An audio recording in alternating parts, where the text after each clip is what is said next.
Para wali itu tidak pernah mempertentangkan Islam dan keindonesiaan atau kebinekaan. Satu, bahwa para wali itu misinya dakwah. Di mana-mana dakwah itu pasti ketemu yang berbeda.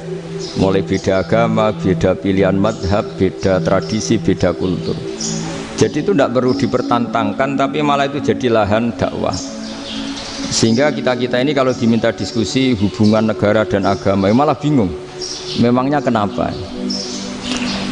Itu seperti dulu zaman P4, saya punya kawan di Jogja, teman saya nulis tafsir Profesor Zaini, itu pernah zaman Pak Erto disuruh sosialisasi P4 di Papua. Apa hubungan Pancasila dan UUD 45? Itu orang Papua jawab, hubungannya baik-baik saja Pak. Jadi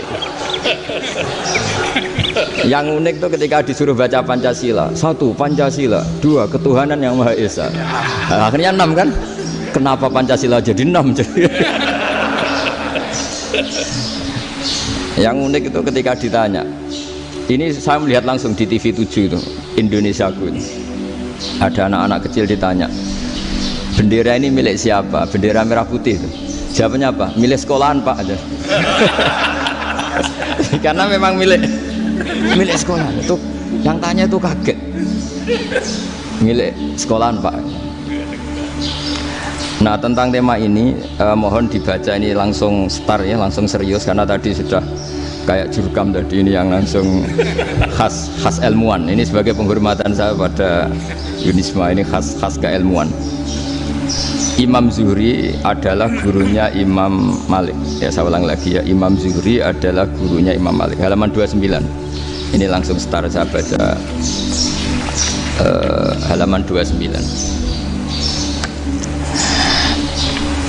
Ini terutama yang para punggawa-punggawa ini, saya baca ya. Ini teks tidak ada yang saya rubah, memang persis seperti ini. Bismillahirrahmanirrahim. Yaqulu Zuhri, ini gurunya Imam Malik. Fama futiha fil islami fathun qablahu kana a'zama minhu. Innama kanal qitalu haitsul taqon nasu. Falamma kanatil hudnatu wa wadu'atil harbu wa amana nasu ba'duhum ba'du wal taqaw fatafawadu fil hadits wal munaza'ah falam yaklim ahadun bil islami yaqilu syai'an illa dakhula fihi walaqad dakhalataini kasanaten mithlu man kana fil islam qabla dzalika wa aktsar. Terus ini ngomongnya harus santai, nggak boleh provokatif. Begini, kita tahu dalam perdamaian Hudaybiyah itu poin-poinnya itu semuanya merugikan Islam. Di antaranya adalah jika yang Islam masuk kafir harus dibiarkan, karena berarti masuk ke habitat asli. Karena Nabi sebelum jadi Nabi, komunitas pokok itu kafir, sehingga kalau Islam masuk kafir kembali ke habitat. Tapi kalau Islam masuk kafir, kafir masuk Islam itu harus dikembalikan karena dianggap bid'ah. Maka kalau kamu dituduh bid'ah itu tenang saja dulu, Nabi itu ya dituduh ji'ta bidinin muhdas, kamu datang dengan agama yang baru. Cuma agak diteruskan wa kullu muhdasatin bid'ah wa kullu bid'atin dalalah. Jadi orang-orang kafir dulu kalau ngomentari Nabi ya ji'ta bidinin muhdas, kamu datang dengan agama yang apa? Baru. Nabi nurut. Semua perjanjian yang merugikan Islam itu Nabi nurut. Tapi Nabi hanya minta satu hal, jangan ada perang 10 tahun. Dan orang boleh seminar, boleh diskusi tentang Islam. Ya, ini dengerin betul ini. Jadi saya tidak akan provokatif, ini pakai logika. Nanti bisa dipakai disertasi doktor. Tapi saya minta orang boleh diskusi, boleh seminar tentang Islam. Akhirnya saat itu juga ada orang yang masuk Islam, di depan tulisan itu belum kering istilahnya, datang ke situ, namanya Abu Jandal bin Suhail bin Amr. Itu datang ke Nabi, ya Rasulullah, saya ini mau masuk Islam. Kata orang-orang kafir, ini pertama Muhammad, kamu komitmen enggak sama perjanjian? Kalau kamu komitmen harus kamu kembalikan. Nabi bilang, ya Abu Jandal, kamu kembali ke mereka, ke habitat mereka, yaitu menjadi kafir, di komunitas kafir maksudnya. Akhirnya nangis. Sayyidina Umar itu mendekati Abu Jandal, kemudian memberi isyarat supaya ngambil pedangnya. Jadi syaratnya wong ini baca ora wis. Maksudnya orang-orang kafir itu. Tapi Abu Jandal nggak mau. Singkat cerita akhirnya kembali ke komunitas kafir. Tapi yang dikatakan Imam Zuhri cara analisis ini nggak bisa pakai provokatif, harus pakai analisis.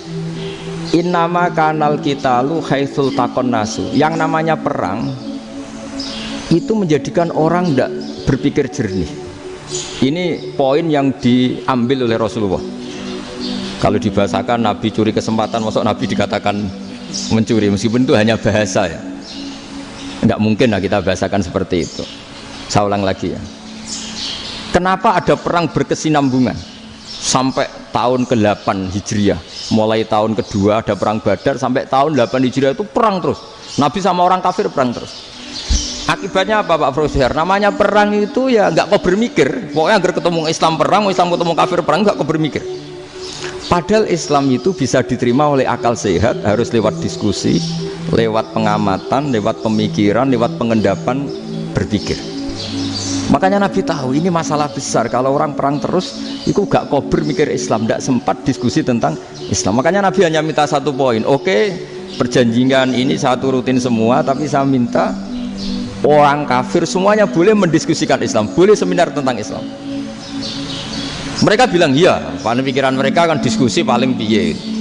Ternyata betul, ada diskusi. Terus temanya gini, kira-kira bener di Muhammad Abu Jahal. Terus Tuhan Muhammad sama Tuhan Abu Jahal itu keren mana? Diskusi. Tuhan Muhammad itu khaliqus samawati wal ardi, yang menciptakan langit bumi. Sebagaimana kampanyenya Muhammad. Ya mereka masih jangkar bilang Muhammad. Kalau Tuhan kita, ya berhala itu yang kita bikin, yang kadang rusak, yang kadang kudanan, terus lemutan, pokoknya terus diskusi. Kita kok bener pengirannya Muhammad. Terus Muhammad Abu Jahal. Mulai dhisik Muhammad itu ratau bodoh nih. Mulai dulu Muhammad tuh gak pernah bohong. Abu Jahal, waduh, wis bodoh nih ngongkonan. Wis ribet kan? Dan semua diskusi itu mengarah ke kebenaran Islam. Akhirnya wong kafir sing tokoh-tokoh cara Jawa yo wah semane jebule masalah ini kan. Artinya gini, kalau kita ingin Indonesia damai, sebenarnya yang untung itu Islam. Karena Tuhan yang menciptakan langit dan bumi tentu gak akan diperbandingkan atau akan dikalahkan oleh Tuhan yang lahirnya saja sudah di bumi. Misalnya kita menjual Tuhan Allah, siapa itu yang menciptakan langit bumi, yang ada sebelum langit bumi, bandingkan dengan Tuhan yang lahirnya di bumi, ada tanggal lahirnya, ada aktenya, kan sudah ribet kan. Begitu juga kalau memperbandingkan tokoh, Muhammad itu siapa? Tokoh yang bisa menyatukan pan Arabik, tokoh yang begini-begini, yang sayang istri, sayang keluarga, dibandingkan dengan tokoh Abu Jahal, Abu Lahab yang corong jauh penggaweannya yang ngerugikan orang lain. Akhirnya orang itu mulai tertarik sama Islam. Makanya kata Az-Zuhri pakai bahasa dulu, falam yaklim ahadun bil Islam. Tapi kalau sekarang yang populer itu bahasa yatakallam. Sebenarnya yang benar itu bahasa kalimah yaklimu kalaman, karena masdarnya itu kalam, berarti sulasi nopo mujarrad. Tapi di fi'ilnya itu mujarradnya enggak kelaku. Jadi di fi'ilnya takallama ya takallamu, tapi untuk masdarnya yang kelaku kalaman. Jadi ini agak unik, agak enggak lazim. Sebenarnya kan takallama ya takallamu takalluman, tapi di masdarnya kalam populer, tapi di fi'ilnya tidak populer. Saya teruskan ya. Ini penting sekali. Jadi menjual Islam, kalau boleh dibahasakan menjual, itu tetap enak dalam kondisi damai. Karena kalau kita perang, itu bawaannya kalau ketemu ya perang. Kalau ketemu perang, sehingga orang itu rakober diskusi loh. Saat benernya Islam sampai kafir itu bener di. Karena tidak kober diskusi, tidak sempat diskusi, orang yang milih yang kafir. Karena yang mayoritas yang kuat. Sementara Islam zaman itu lemah. Ya Nabi itu yang diminta hudnah, yang penting kita damai. Terus orang boleh mendiskusikan benar mana kita dan mereka. Ya setelah diskusi ya tadi kan nggak mungkin Allah yang begitu keren hebat pencipta langit bumi dibandingkan berhala yang mengurus dirinya sendiri saja tidak bisa. Walhasil terus orang mulai tertarik sama Islam dan aturannya nggak boleh dilarang diskusi itu. Nah makanya saya pernah ditanya beberapa profesor di Jogja, Gus, suatu saat kalau kampus paling keren di Jogja ini ada Islamic Studies, kemudian pengajarnya dari berbagai agama, ini riskan nggak bagi Islam? Saya jawab, asal yang didiskusikan Islam itu nggak masalah. Yang repot itu nak umat Islam. Karena kalau umat Islam yang jadi percontohan, banyak raja yang dolim, banyak pemimpin muslim yang dolim, terus identik dengan Islam itu jadi dolim, kan ribet. Ya kalau pas umat Islam, kalau Islam yang kumat kan jadi masalah kan. Nah, ini kan terus jadi beda umat Islam sama Islam yang lagi apa? Kumat. Singkat cerita terus Islam mendapat posisi yang luar biasa. Nah makanya di sini diistilahkan falam makanatil hudnah, ketika ada perdamaian wa amanan nasu ba'dum ba'do, orang merasa aman, itu fatafawadu fil hadis wal munazaah, mereka berdebat. Munazaah itu berdebat, keren mana konsep Muhammad dengan konsep Abu Jahal, keren mana konsep Tuhannya Muhammad dengan Tuhan kita, terus diskusi. Dan mereka akhirnya ikrar, wah yang benar ya Muhammad lah. Di mana-mana Tuhan tuh ya sebelum langit dan bumi, di mana-mana Tuhan ya punya reputasi menciptakan. Masa Tuhan reputasinya diciptakan, kayak berhala dan sebagainya. Ibadah juga gitu. Ibadah wong kafir itu kalau tawaf itu telanjang, ibadah Muhammad santun pakai pakaian. Terus akhirnya mereka mulai tertarik Islam. Sehingga saya lihat di beberapa tafsir, saya memang tidak akan ngomong yang tidak serius, ngergani Unisba ben sawangane pemikir serius. Di Quran itu sampean lihat di tafsir Tobari itu ada ayat bal naqdhifu bil haqqi 'alal batil fayadmaghuhu fa idza huwa zahid. Qadhafa itu kalau di kamus tak lihat itu takallama bila dalilin. Qadhafa itu ya pokoknya sekenanya. Artinya gini, kebenaran Islam atau kebenaran hak itu kamu taruh sekenanya saja itu tetap menang. Apalagi kamu taruh secara teratur, kamu taruh sekenanya saja itu tetap menang. Sehingga di sini banyak sahabat yang hidup di Cina. Sekarang juga banyak orang alim yang milih hidup di Amerika, banyak orang alim yang milih hidup di Inggris. Dan mereka pede, percaya diri, karena kebenaran itu kamu letakkan di mana saja, itu tetap akan menang, akan menemukan momentum kemenangannya. Misalnya gini, contoh paling gampang. Dulu para peneliti, saya ulang lagi, dulu para peneliti itu ya datang kemana-mana, termasuk Ibnu Battuta, termasuk Ibnu Khaldun, ya semua peneliti itu suka neliti. Setelah diteliti, Quran itu satu-satunya kitab suci yang membicarakan sains, misalnya tentang falak, tentang astronomi, tentang asal-usul kejadian manusia, kejadian makhluk, juga bicara tentang geografi, geologis, semuanya. Sementara kitab lain hanya cerita tentang mawaid wal hikam wal ibar.